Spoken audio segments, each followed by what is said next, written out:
নিঃস্বার্থ নির্ভেজাল ভালোবাসা আর মায়ার টান যে কি সাংঘাতিক অনুভূতি সেটা আমরা হাড়ে হাড়ে জানি। কয়েকদিন আগে হোসনাতোড় থেকে এক দাদা এই বাচ্চাটিকে টোটোতে করে আমাদের কাছে নিয়ে আসেন। দাদাটির চোখে জল ছিল। আমরা প্রথমে বুঝতে পারিনি পিঠে এত বড় ক্ষত কী করে হলো। পরে উনি জানান এই কুকুরটি ওই দাদার ঘরের সামনেই থাকে। দাদা প্রত্যেক দিন ওকে খাবার দেয়। খুব শান্তশিষ্ট কুকুর। সম্ভবত কেউ বা কারা ওর পিঠে কোনো ধারালো কিছু দিয়ে আঘাত করে।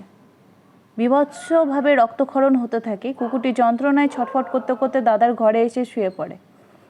দাদা কুকুরটির কন্ডিশন দেখে দিকবিদিক জ্ঞানহারা হয়ে ওখানে কাঁদতে থাকে। যেহেতু খুব ভালোবাসতেন উনি কুকুরটিকে, কোলে করে আমাদের কাছে নিয়ে আসেন।